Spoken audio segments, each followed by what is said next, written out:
Continuando as nossas palestras do retorno do intervalo, nós vamos ter agora a presença do procurador do município, Rodrigo Gismondi, falando sobre a execução em um novo CPC.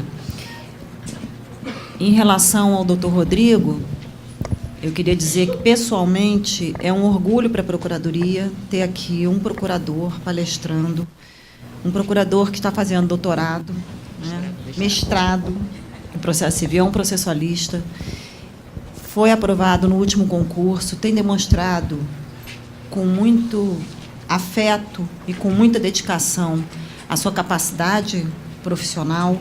Então, é uma pessoa que, certamente, no futuro da Procuradoria vai brilhar mais ainda.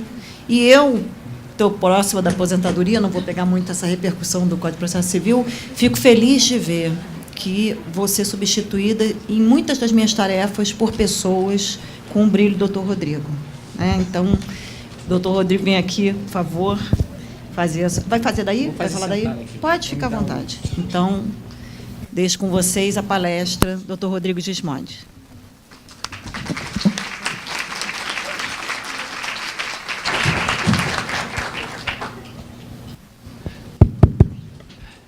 Boa tarde a todos. Depois das queridas palavras da Carmen, que é uma pessoa que eu estimo muito aqui na Procuradoria, que foi minha examinadora, inclusive, na prova oral. Alguns dos meus colegas aqui de Procuradoria também foram meus examinadores, então é uma honra aqui poder estar aqui, deste lado, aqui agora trazendo os debates que a gente tem lá na academia, na UERJ, a respeito do novo CPC. Dizer que é uma honra poder estar representando meus colegas aqui neste congresso. Então, todos vocês façam-se presentes e homenageados aqui com as belas palavras. São todas de vocês também, que me acolhem tão bem. E já dando início aqui ao nosso congresso, na parte de execução, eu começo falando exatamente sobre algo que eu considero um patinho feio do processo civil, vamos assim dizer, que é a execução. É um tema que não inspira muita... não traz muitas inspirações, às vezes, nem para os acadêmicos, que dirá para os advogados, e ainda mais num novo CPC. Bom, mas, de qualquer forma, ela é necessária, porque o processo, hoje em dia, ele basicamente depende da execução para se tornar efetivo. Um processo hoje meramente declaratório, ele é insuficiente, ele não traz o verdadeiro acesso à justiça.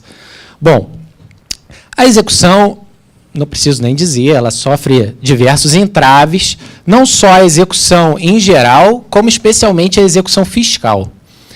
Eu vou falar aqui dos principais pontos que foram alterados no novo CPC e não vou me restringir às pontuais observações que eu vou fazer sobre a execução fiscal também. Trouxe, de uma forma resumida, claro, basicamente são 1 hora de apresentação, 1 hora de apresentação, e são mais de 300 artigos para serem comentados. Em relação à execução, há um evidente excesso de processos. Os juízes não são hábeis na condução desse tipo de processo, dessa atividade jurídica, que é a atividade executiva. A centralização é excessiva, certo? Os meios de efetivação das decisões, eles não têm sido efetivos em sua maioria, principalmente com a declaração do STF a respeito da questão da prisão civil, interpretação do Pacto de São José da Costa Rica. Isso perdeu muito a efetividade desses meios atípicos. Então, a questão da prisão, que lá no direito norte-americano há um contempt of court, lá tem um contempt civil, que é muito efetivo, e o criminal também, com a possibilidade de responsabilidade por crime. Isso não fica aqui como é no direito brasileiro, que a pessoa fala assim, você pode ser responsabilizado por crime de desobediência, mas aquilo não é efetivo.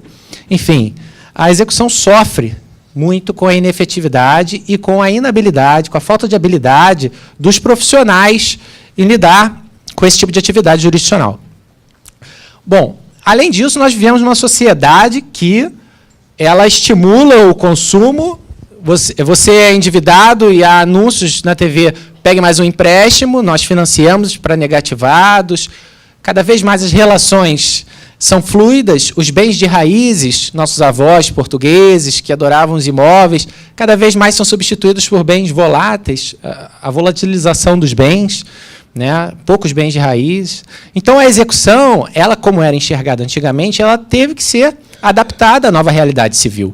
E o Código de Processo, agora, renovado, ele, na verdade, não trouxe grandes modificações estruturais, como, por exemplo, as mencionadas pelo professor Câmara, pelo Diogo e por outros que vocês vão ver aqui para frente. Na verdade, o que aconteceu foi o seguinte: a execução ela já vinha de reformas desde 94, 2002, com a execução sincrética de pagar, 94 com a ampliação da tutela específica, em 2005, com a Lei 11.232, em 2006, ou seja, a execução já vinha sendo reformada. Então, o que vem de novo aqui no Código não é um baque, são mudanças importantes, pontuais, mas não é uma alteração estrutural, por exemplo, como é a questão dos precedentes, como é a questão das convenções processuais, negócios jurídicos processuais. Mas isso também não quer dizer que o que eu vou falar aqui não é importante, porque, como veremos, a execução contra a fazenda, por exemplo, por título judicial, de pagar quantia, ela foi modificada, deixou de ser um processo autônomo. Então, isso é relevante para a gente. Bom, entretanto, apesar disso tudo que eu falei, o legislador não se preocupou com alguns aspectos que a doutrina vinha criticando na execução. A execução, apesar de ser o que eu falei, o patinho feio, não ser tão prestigiada, talvez, o quanto deveria, a doutrina já vinha sugerindo alterações com base em experiências do direito português, por exemplo, direito francês, questões como desjudicialização. O legislador não desjudicializou grandes institutos aqui que poderia tê-lo feito. A descentralização da atividade jurisdicional, da figura do juiz. O legislador, nesse novo código, não foi uma preocupação principal dele tirar do juiz os poderes executórios. Não foi uma preocupação dele desjudicializar. Por exemplo, no direito português, a efetivação dos atos executivos ele é feito por um profissional chamado agente de execução ou solicitadores. É uma categoria que tem sido bastante estudada no direito português. Claro que há críticas, porque há questões de corrupção envolvendo a atividade executiva, mas ele atuaria como um agente fora da estrutura jurisdicional propriamente dita, que efetivaria as execuções, os atos jurisdicionais, e o juiz português ficaria como um supervisor daquela atividade. E isso daria muita efetividade. A doutrina ela traz vários exemplos do direito europeu dessa questão de você tirar das mãos do juiz essa atividade, porque o juiz sabe o direito. E a atividade executiva, embora tenha muito do aspecto cognitivo, não é o aspecto cognitivo que prevalece, ela é mais prática de atos materiais, enfim, diversos atos que poderiam ser retirados dessa burocracia estatal, como foi colocado, tempo morto do processo, e transferido para agentes, de repente, agentes com vínculos com o Estado ou propriamente agentes particulares, a depender do modelo. Isso não foi uma preocupação, não foi aprofundado isso e poderia ter sido feito. Bom, outro aspecto também que o legislador não se preocupou tanto, diz respeito à criação de cadastros nacionais. Isso é muito importante na execução. Cadastros confiáveis, cadastros de bens, pessoas, cadastros de empresas, de processos, os próprios cadastros nacionais de processos. Hoje em dia é muito incipiente isso. A gente tem alguns cadastros, mas isso não funciona, isso não foi uma preocupação, não foi um ponto central do legislador, que ele deveria ter se atentado.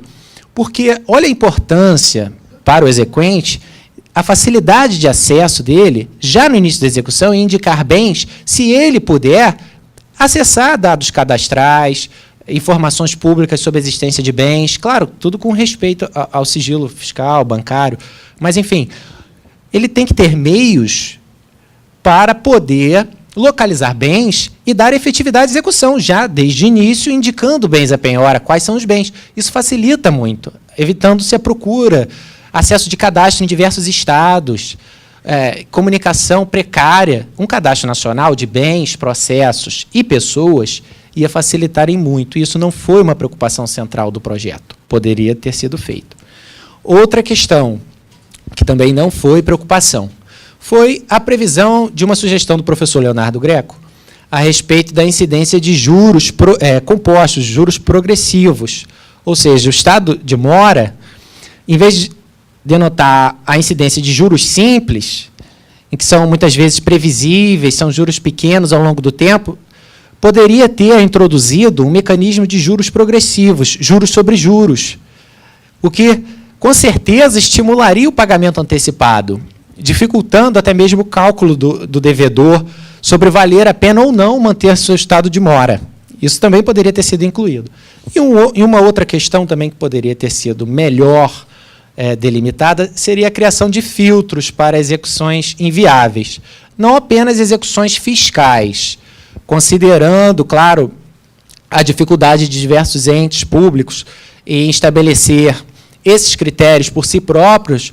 O legislador ele poderia ter trazido, de repente, debatido, incluído no projeto, alguma coisa a respeito de um filtro que pudesse deixar as execuções realmente efetivas ingressarem no judiciário, e aquelas inefetivas sequer ingressarem no judiciário. Nós vamos ver mais para frente que até existe um mecanismo para isso, mas que isso não evita o ajuizamento da execução ou a continuidade do processo.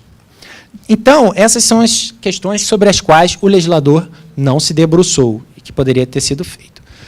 No projeto, também eu trago críticas a respeito de algumas manutenções, algumas coisas que permaneceram e poderiam ter sido retiradas. Por exemplo, mantém-se o excesso de empenhorabilidade. A gente vai ver que há uma mitigação em relação à empenhorabilidade dos vencimentos, salários. Há uma mitigação, mas essa mitigação é tão pequena que não é tão expressiva. E as empenhorabilidades são enormes. Você vai ver, vocês podem acompanhar, elas seguem mais ou menos aquele artigo 649, e isso foi mantido. Há um excesso de títulos executivos extrajudiciais, também títulos de pouca confiança, que o legislador atribui força executiva por força de lobby, enfim, de diversas categorias, mas que também é mantido e é uma crítica. A multa coercitiva, isso foi debatido durante o trâmite do processo legislativo, mas se manteve a destinação da multa coercitiva para o exequente. Então, isso é algo muito ruim, porque facilita a alegação do executado de que há um enriquecimento sem causa, da outra parte de que há um enriquecimento sem causa, um excesso do valor, porque esse valor vai ser destinado à parte contrária. Então, essa multa ela perde muito da sua efetividade, que poderia, por exemplo, ser destinada, quando passasse do valor da obrigação principal, fosse destinada a um fundo dos direitos de uso, ou, enfim, fundo de algum lugar, que não fosse o TJ. Ou até para o próprio TJ, de repente, para instituir mecanismos de agilização do processo, enfim, custear até a própria execução. Bom, e a outra questão que eu também faço críticas é também a manutenção da necessidade de requerimento do exequente para que seja feita a penhora online. E a manutenção desse mecanismo por força da atividade do juiz. Há juízes amigos, que isso também é citado em artigos, que reclamam de ter que ficar muito tempo, às vezes, fazendo uma atividade, essencialmente, de apertar o mouse. Porque ele fica lá, ele que tem acesso ao Bacenjude, que é o sistema de penhora online, e ele fica lá. Ou seja, isso ainda depende de requerimento do exequente. Então, aquele exequente que, às vezes, não tem um advogado bem qualificado, faz uma petição genérica, não pediu a penhora online, o juiz não poderia fazer. Então, isso também é uma outra crítica. Iniciando sobre os aspectos essenciais que foram modificados, eu trago aqui, e puxo já de rebarba, as lições do professor Humberto Dalla sobre as normas fundamentais do processo. Essas normas, como ele mesmo colocou, elas estão na primeira parte, na parte principal, parte geral, ou seja, são normas que se aplicam à execução, são normas que se relacionam diretamente com a execução em determinados aspectos. Então, sempre que formos olhar a execução, o filtro vai ser o das normas fundamentais que representam, detalham as normas constitucionais. Então, por exemplo, no artigo 4º, que fala que a atividade satisfativa integra o conceito de jurisdição. Isso é importantíssimo. Então, se hoje a doutrina trata isso como algo en passant, até alguns anos atrás, a atividade jurisdicional ela não era encarada como parcela dessa atividade. A atividade executiva não era vista como atividade jurisdicional propriamente dita, né? Então, isso já foi mudando, e o novo código ele positiva isso. E essa positivação dessas normas aqui, nos primeiros 12 artigos do código, dessas normas fundamentais, facilita o advogado na interposição dos recursos especiais, né? Porque aí você vai ter, o STF não vai poder falar que a ofensa é reflexa. Na verdade, você vai fazer direto um recurso especial, porque vai haver a intermediação de uma norma infraconstitucional, então a violação a esses dispositivos vai ficar mais fácil para o advogado manejar isso, alegar a violação de dispositivo infraconstitucional, vai facilitar a interposição de recurso especial. Não é essa a intenção, mas trazendo já um aspecto prático. Essas normas, elas vão, evidentemente, atingir a execução. Então, no artigo 4º, a jurisdição ela inclui a atividade satisfativa. O artigo 3º, parágrafo 2º e 3º, ele impõe ao Estado e aos sujeitos processuais o prestígio aos meios consensuais, aos meios de solução de conflitos, pela forma não impositiva, pelos meios negociados. Isso é uma imposição que, inclusive, deve incidir na execução.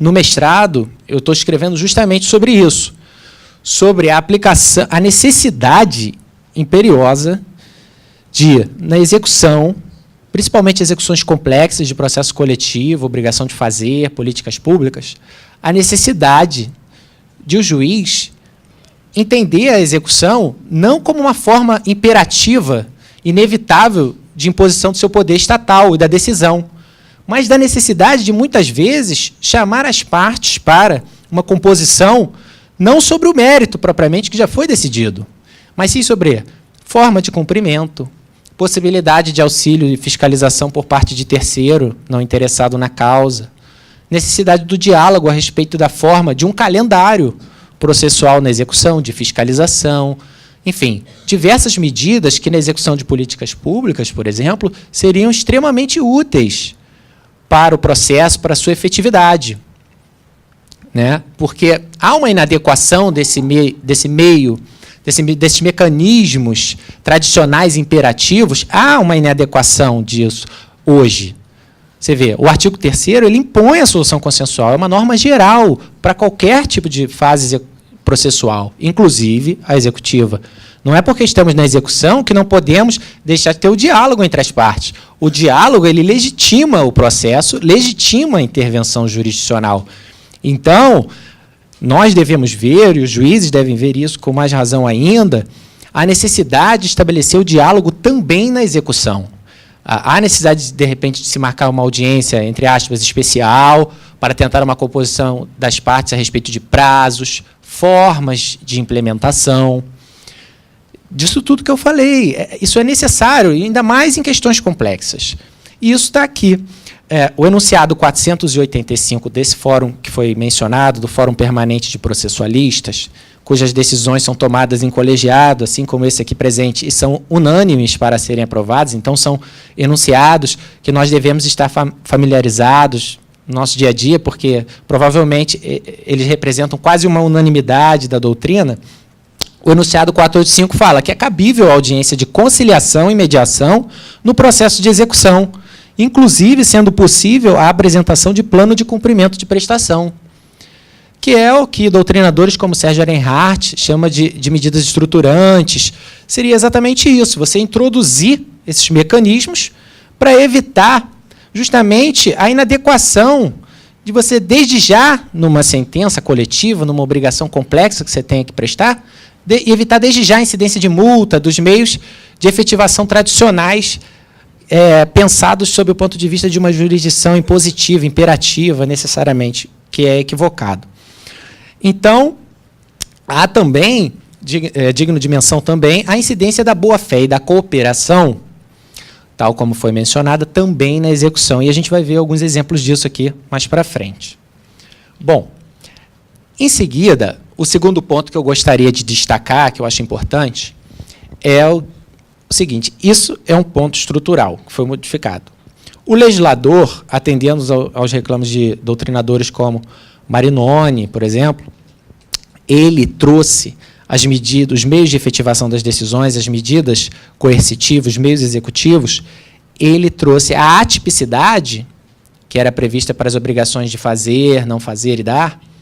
Essa atipicidade, ela foi trazida também para as obrigações pecuniárias. Isso está na parte final do artigo 139, inciso 4. Esse artigo 139, inciso 4, ele é essencial para que nós entendamos uma das grandes modificações do novo Código, que foi trazer a possibilidade, inclusive, de aplicação de multa coercitiva para não pagamento de prestação pecuniária, o que é polêmico.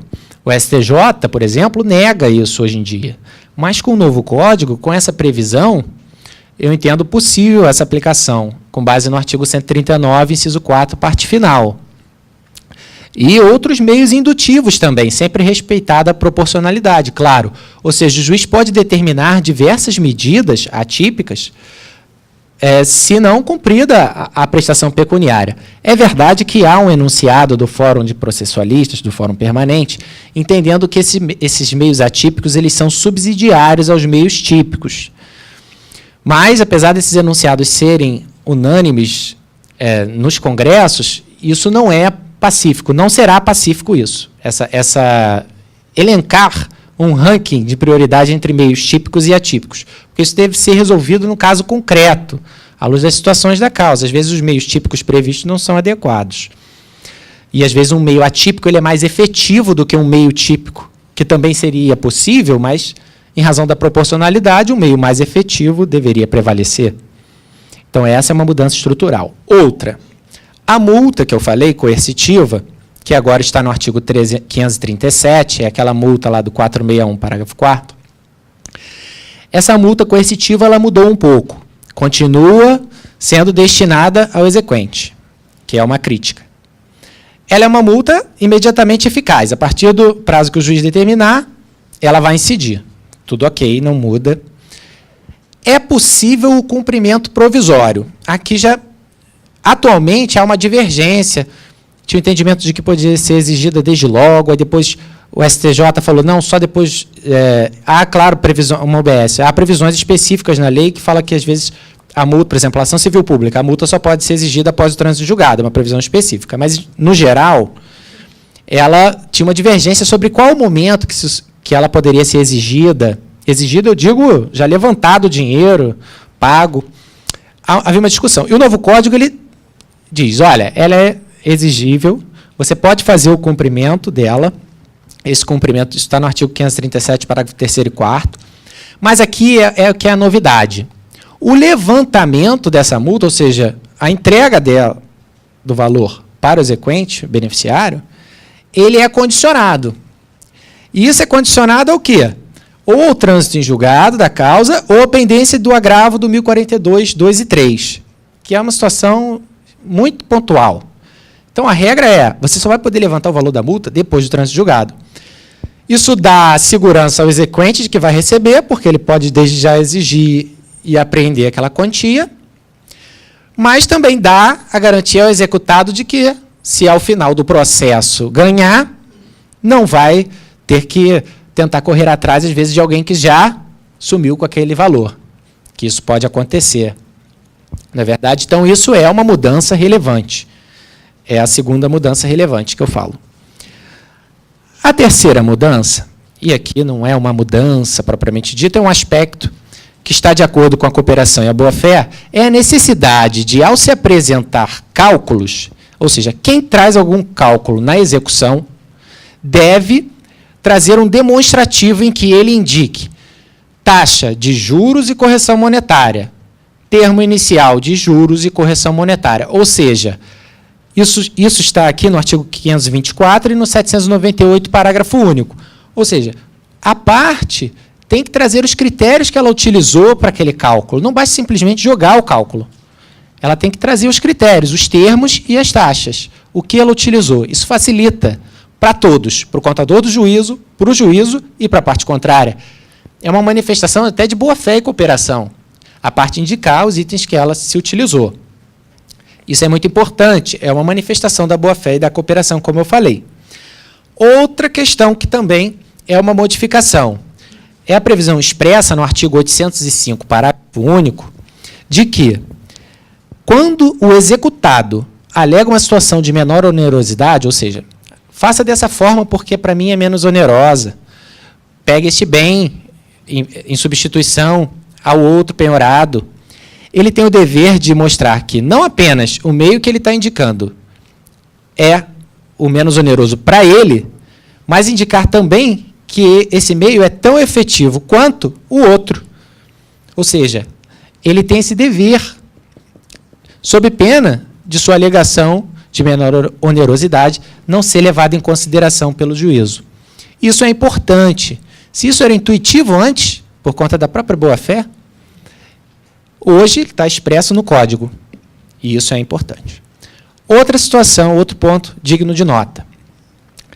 Há a possibilidade, no artigo 782, de determinação judicial, ou seja, o juiz determinar a inclusão do executado em cadastro de inadimplente. SPC, Serasa. Isso está no artigo 782. Vale para títulos judiciais e extrajudiciais. O juiz, ele determina a requerimento do exequente. E a requerimento do exequente aqui, por quê? Porque há a possibilidade do exequente ser responsabilizado, se essa inscrição for indevida. Então, foi importante o Código mencionar que há requerimento, não pode o juiz aqui determinar a inclusão em cadastro de inadimplente de ofício. O juiz determina essa inclusão.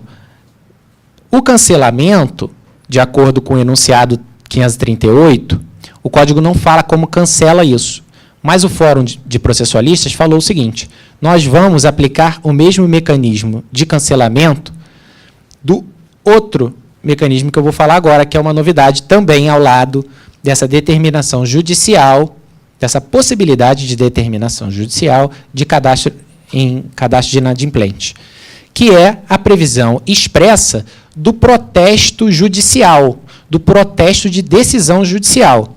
Aqui não é por determinação do juiz.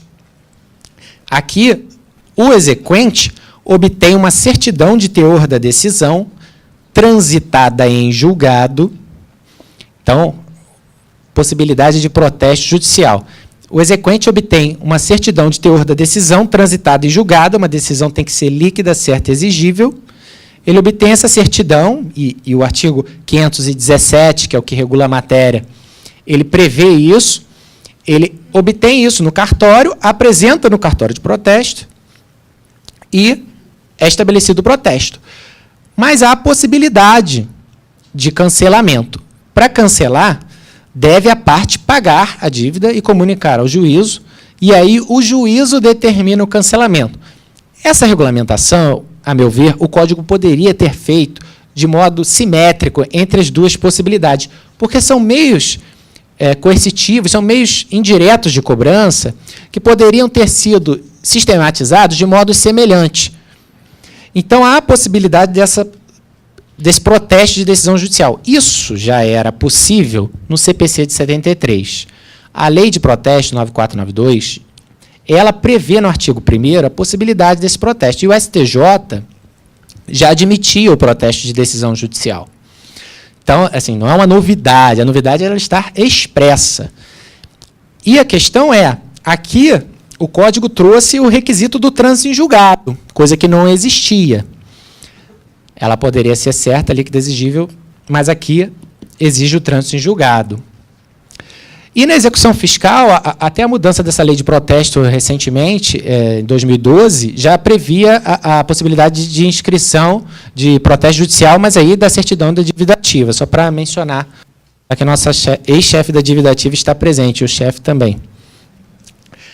Bom, Esses são dois mecanismos importantíssimos do novo Código, porque eles trazem diversas dificuldades ao executado na obtenção de crédito, financiamento, enfim, alienação de imóveis, bens, que podem ser, se forem bem utilizados, eles podem trazer a execução mais efetiva. E eu havia feito a crítica do tratamento não sistematizado, porque, por exemplo, nesse caso de protesto judicial, por exemplo, só se fala que haverá o cancelamento do protesto se houver o pagamento. Ou seja, o protesto é cancelado pelo pagamento. Não se fala da possibilidade de não ser feito o protesto se garantido o juízo, coisa que já na inscrição de inadimplente prevê que o juiz não mandará inscrever ou cancelará a inscrição já feita se o juízo for garantido.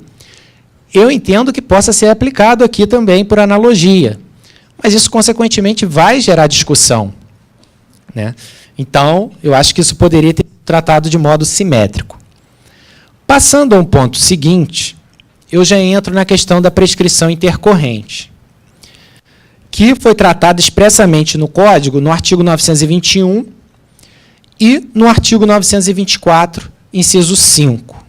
Está lá na parte final, mas é aplicado a qualquer situação, títulos judiciais e extrajudiciais. A prescrição intercorrente, também é verdade, ela já é um instituto aplicado hoje em dia. CPC de 73 e execução fiscal atual aplicam a prescrição intercorrente. Inclusive, recentemente, está tendo um debate bem grande por conta de uma decisão do STJ, eu vou falar, que parece ter mudado uma orientação sedimentada desde 1990, e que depois voltou atrás, enfim. É um ponto interessante. Hoje em dia, há a previsão de suspensão da execução se não localizado bens do executado.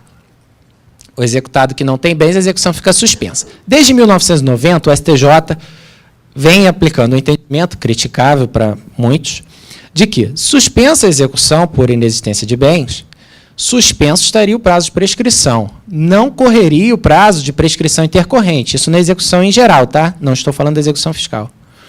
Não correria prescrição intercorrente. Não correria prescrição intercorrente. 10 anos, Rodrigo, 10 anos. Suspenso, não correria. Para voltar a correr, o STJ entendia que deveria haver a intimação pessoal do exequente para dar andamento. E aí, se ele se mantivesse na inércia, começaria o prazo de prescrição intercorrente.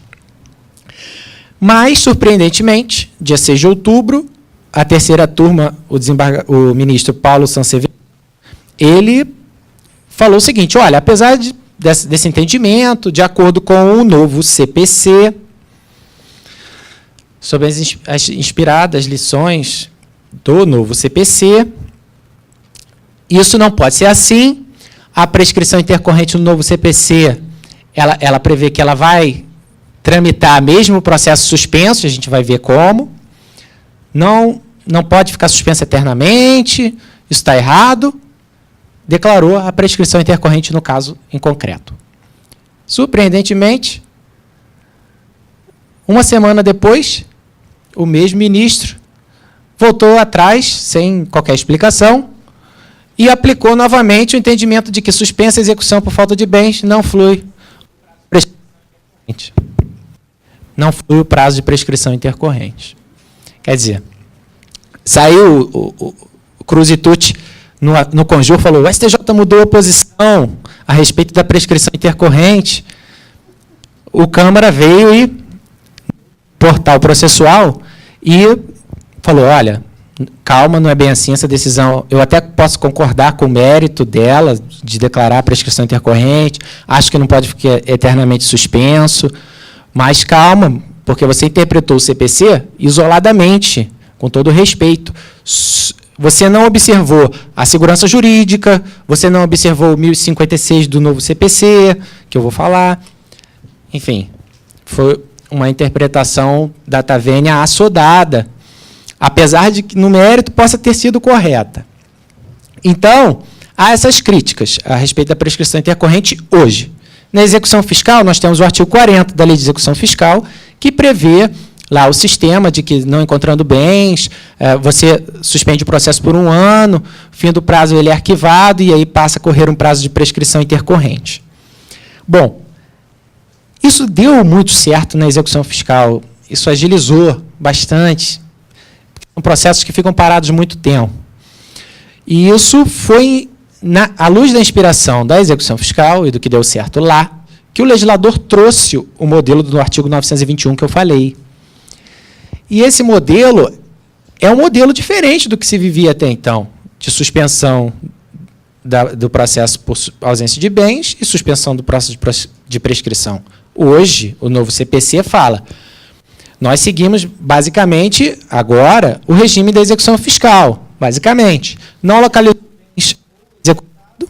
Eu vou pegar ali o outro microfone.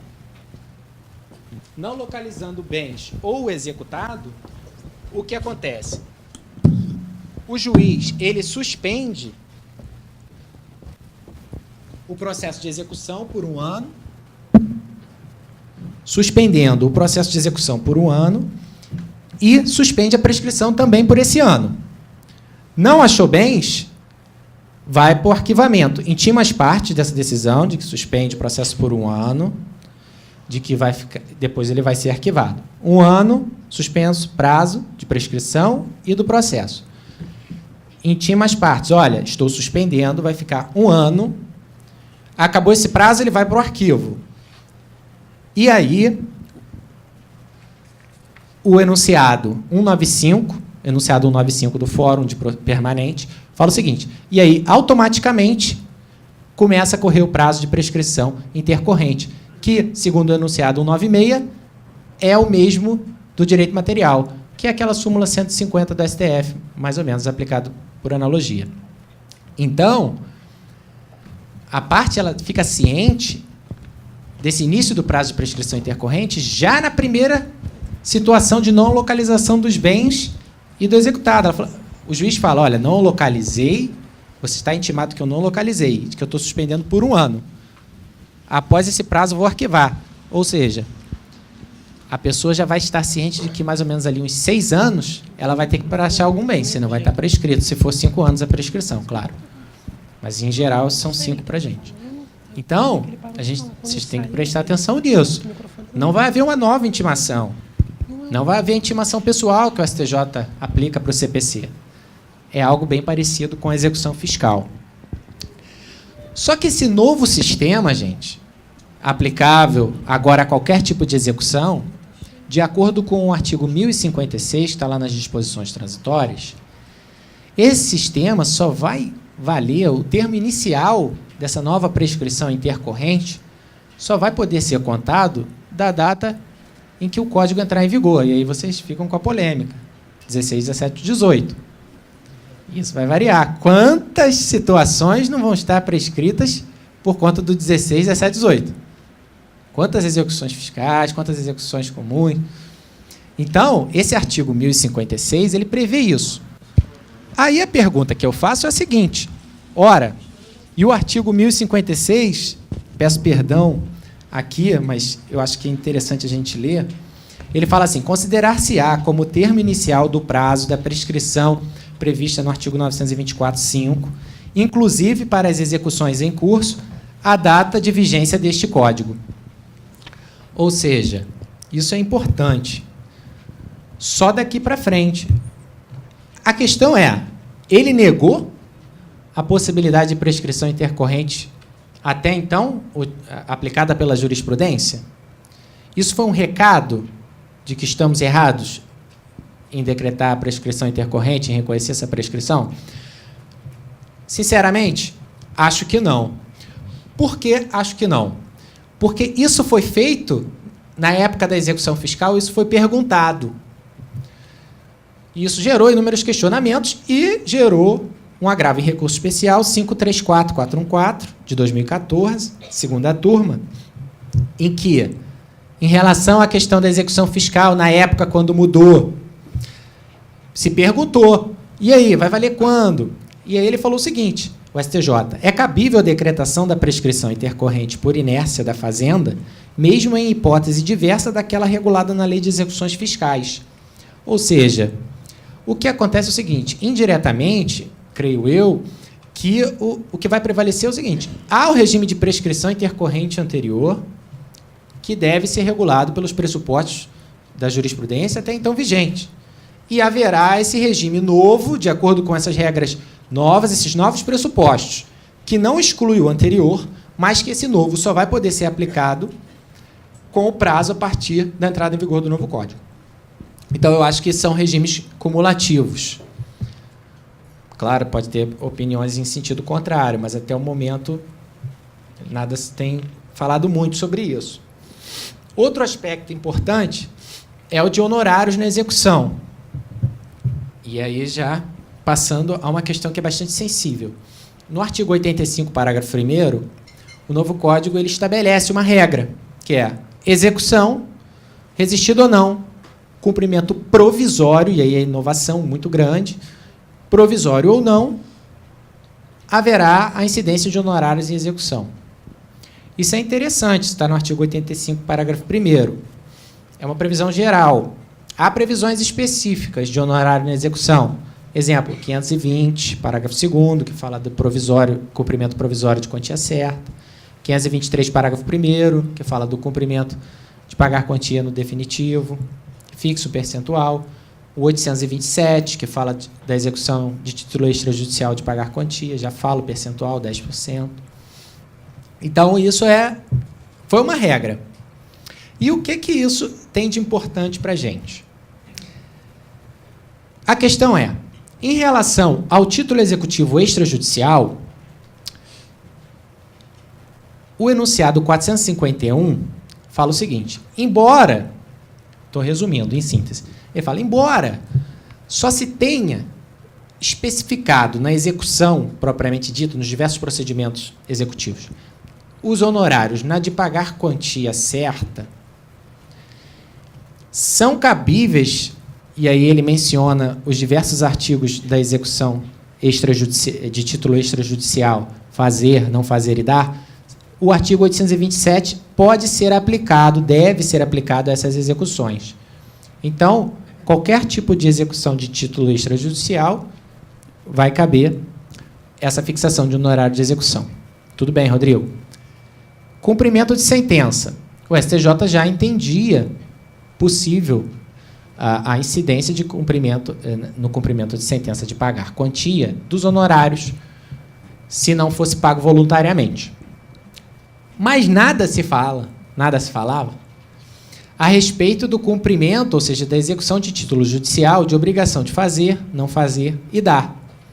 Porque essa execução ela é sincrética, ela se dava independentemente de requerimento. Então, se entendia de que ninguém pede honorários ali, aquilo vai seguindo, e ninguém fixa honorários de execução ali. A dúvida que se põe é, diante do artigo 85, parágrafo 1º, na execução, no cumprimento de sentença, de obrigações de fazer, não fazer e dar, vai ser possível aplicar essa previsão do 523, parágrafo 1º e 2º, que não indicam isso? O meu entendimento é que sim, por conta justamente do artigo 85, parágrafo 1º, que não faz distinção. E com mais razão ainda, por força do enunciado 451. Isso tudo se soma ainda com o fato de que, agora, no cumprimento de sentença, de pagar quantia, a incidência de honorários ela não decorre da provocação do advogado, da atividade do advogado. Porque no antigo código, no nosso código, a razão para a incidência desses honorários em cumprimento de sentença seria que a necessidade de fazer um requerimento, ou seja, a atividade do executado. Com o novo código, isso muda. Por quê? Porque o fundamento aqui, principal, é o não pagamento no prazo voluntário, independentemente do requerimento do advogado. Então, eu entendo possível você aplicar os honorários de execução para qualquer situação. E nós aqui, Fazenda, agora eu abro uma OBS para a gente, nós temos dois dispositivos, né, em relação a honorários. O artigo 85, parágrafo 3º, que é uma situação preocupante para quem atua na execução fiscal, que ele tabela diversos graus os honorários devidos em causas em que a fazenda for parte, ou seja, ré, autora, exequente, executada. Isso vai atingir a execução fiscal? Ao enunciado da Enfam, o enunciado 15, diz que sim. E provavelmente isso vai ser aplicado na execução fiscal, o que vai forçar os entes públicos a estipularem leis prevendo cobrança de honorários, entre aspas, administrativos, né? Seriam pela atividade administrativa de cobrança, que se acrescentariam a esses honorários. Mas na execução do cumprimento contra a fazenda pública, na execução contra a fazenda, quando nós estamos sendo executados, hoje, com o RPV, por conta de uma jurisprudência, por conta da jurisprudência do STF e STJ, não vou entrar no mérito se é equivocado ou não, os precedentes, eles datam de 2007, por aí, em julgados do Sepúlveda Pertence, com diversas considerações que não foram aprofundadas, se estabeleceu que o regramento da Lei 9494, que fala que não cabe honorários em execução contra a fazenda, em precatório, quando há precatório, expedição de precatório, fala que não há honorários de execução nesse caso. E aí o STF e o STJ passaram a entender, mas no RPV você pode, porque ele não está incluído ali, e a fazenda pode pagar voluntariamente. Um passo atrás. Isso não é tão pacífico que a fazenda possa pagar voluntariamente o RPV. Mas o judiciário, em massa, inteiro, entende que a fazenda, em casos de RPV, a fazenda deveria fazer o que eles chamam de execução invertida. Ou seja, se antecipar e apresentar os cálculos. Só se ela fizer isso, é que ela não vai ser condenada em honorários de execução. Se na prática os advogados não pedem, isso não tira a situação de que, se os advogados pedirem, o judiciário vai conceder. Se o RPV não for pago voluntariamente ou se os cálculos não forem apresentados voluntariamente. Então, essa é uma situação muito importante no novo Código, que o artigo 85, parágrafo 7º, ele trata, e ele fala o seguinte, que, na verdade, as únicas hipóteses em que não haverá honorários na execução contra a fazenda são precatórios não impugnados ou execução, no caso de RPV, invertida.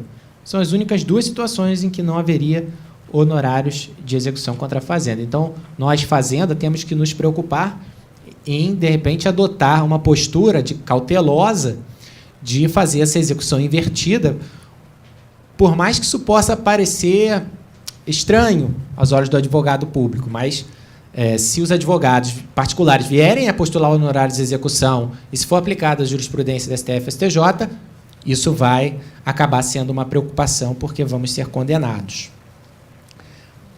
Eu falei da penhorabilidade de salários e vencimentos. Há a previsão, no artigo 833, parágrafo 2º, da possibilidade de penhora de salários, vencimentos, aquele inciso que hoje é o 649, inciso 4, há essa possibilidade no novo Código, mas só acima de 50 salários mínimos mensais é que pode ser penhorado. 50 salários mínimos mensais hoje são R$ 39.400 bruto, que poucas pessoas recebem isso. E, geralmente, quem recebe isso tem patrimônio acumulado. Mas, de qualquer forma, eu discordo, eu acho que poderia... Eu sou bem liberal em relação a esse ponto da penhorabilidade de vencimentos. Pelo menos os 30% do crédito consignado eu acho que poderia penhorar. Porque se você pode fazer o consignado, você não...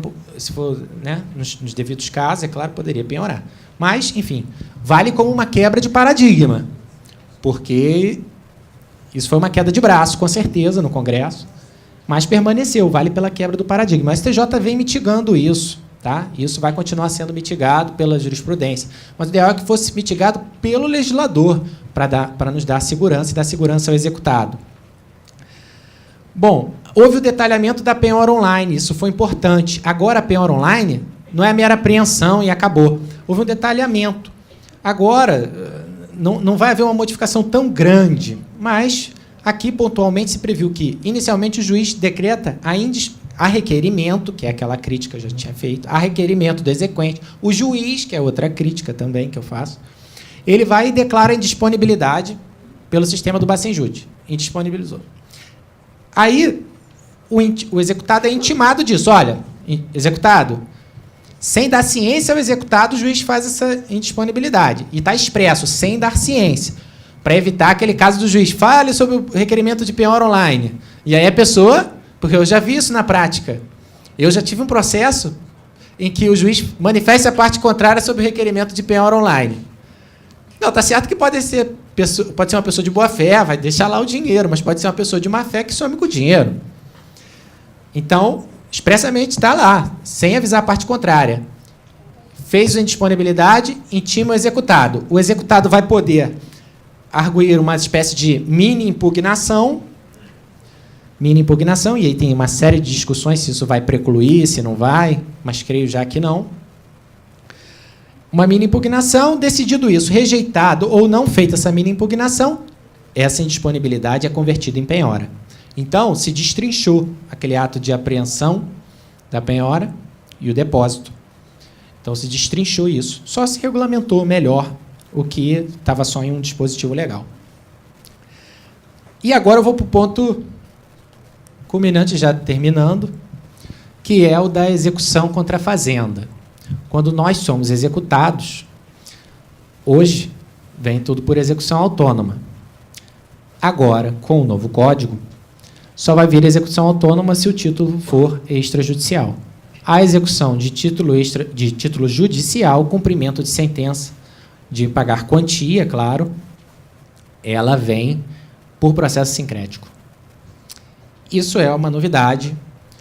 Realmente, é uma modificação formal, mas está de acordo com o espírito do Código de dar igualdade, evitar privilégios, mas garantir prerrogativas, como nós vamos ver.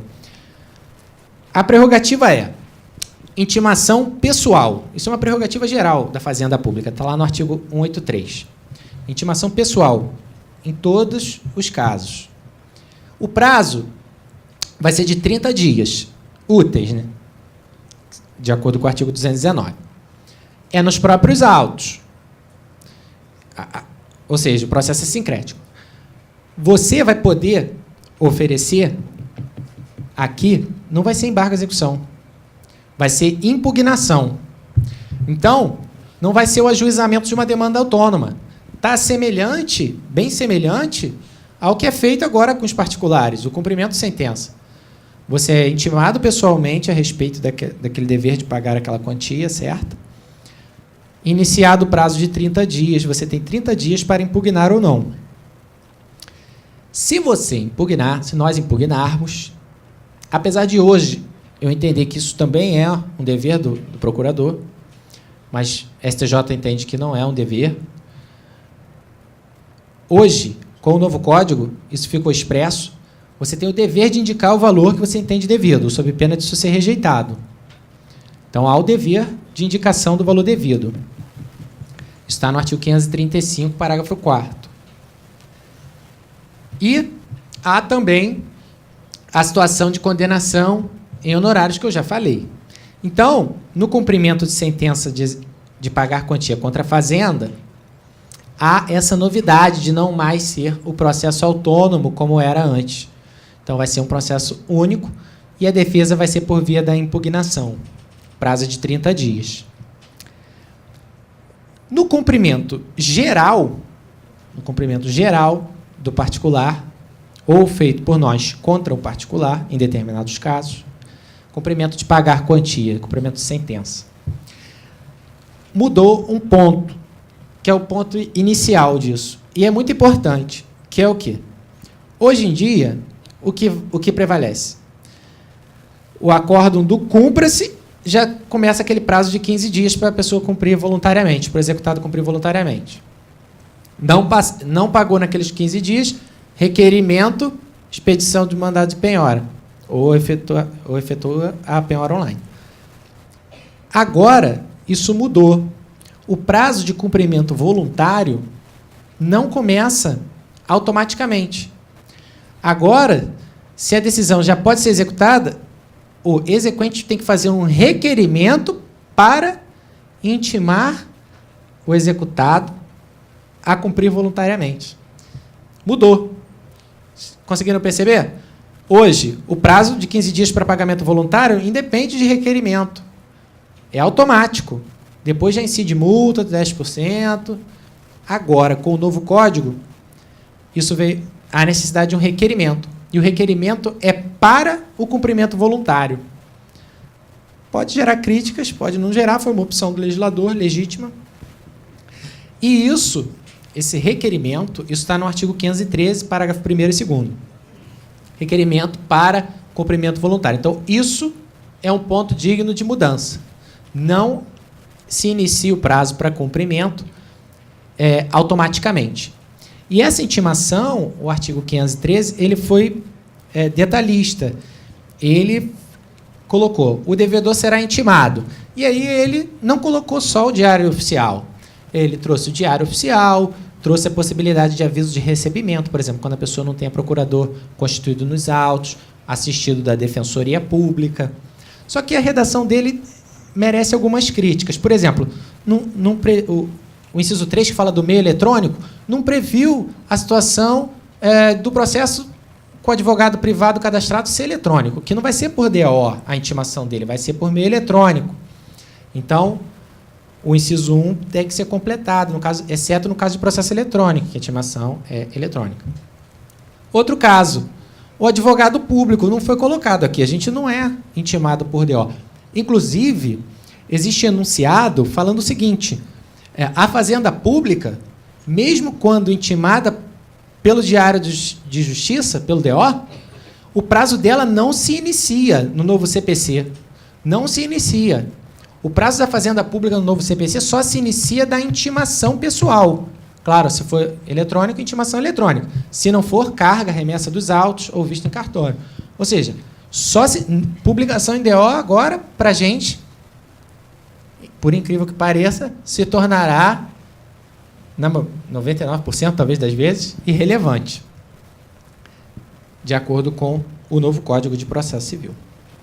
Então, essa contagem aí de prazos, esse inciso, esse parágrafo 2º do artigo 513, também detalhou isso, que já era uma situação já reclamada pela doutrina para que isso existisse. Não tratou, por exemplo, da situação do réu revel citado normalmente, sem ser citação ficta. Hoje em dia o STJ fala, você sequer precisa intimar para cumprimento voluntário, vai direto. Conta direto o prazo. Aqui não tratou. Creio eu que vai ser da mesma forma, não vai precisar intimar também. Porque o inciso 4, que fala o seguinte, da citação por edital, ele fala do réu revel na fase de conhecimento. Mas ele fala citado na forma do artigo 256. 256 é a citação por edital. Só que quando você cita alguém fictamente, o réu não fica revel. Você tecnicamente pode até falar que ele fica, mas ele vai ser a curadoria especial vai atuar por ele e vai apresentar contestação, a contestação pode ser geral, enfim, não é revel. Então, é uma tecnia aqui desse inciso 4. E, por fim, para fechar, e agora fechar de verdade, eu menciono apenas a nova disciplina da impugnação ao cumprimento de sentença. E aqui, em geral, está no artigo 525. Impugnação ao cumprimento de sentença. Importante. Uma crítica que o professor Leonardo Greco fazia à execução imediata, né, que se chamava execução sincrética, das obrigações de fazer, não fazer e dar, era de que justamente o procedimento ele não era bem regulamentado e que uma das questões que precisaria ser regulamentada é a defesa nesse tipo de cumprimento. Cumprimento de fazer, não fazer hoje e dar, não há um momento adequado, uma situação adequada de defesa. É uma petição que nós, ou os outros réus, apresentam ao juízo, mas é uma petição, não há uma segurança quanto a esse mecanismo. E essa impugnação ao cumprimento de sentença, ela é aplicável às obrigações de fazer, não fazer e dar. Isso não está no 525, é verdade. Está lá nas disposições que tratam desse cumprimento, 536, parágrafo 4º e 538, parágrafo 3º. Ou seja, a impugnação é um meio de defesa agora para qualquer tipo de cumprimento de sentença. Pagar quantia, fazer, não fazer, dar. Isso é interessante, isso mudou, porque isso não era assim. E agora também para a execução contra a fazenda pública. Ela é o meio de defesa na execução de título judicial contra a fazenda. Permanecem os embargos em alguma hipótese? Na execução de título extrajudicial. Tá? Outra novidade, não é o prazo de 15 dias, mas o seu termo inicial. O termo inicial desse prazo de impugnação para as pessoas em geral, ele é contado automaticamente do fim do prazo do cumprimento voluntário. Ou seja, acabou o prazo de cumprimento voluntário, 15 dias para você impugnar. Agora é esse o novo marco. Antes era da garantia do juízo, no Código atual. Agora, no novo, é o fim do prazo para pagamento voluntário. Você fala, Rodrigo, mas e situação de garantia do juízo?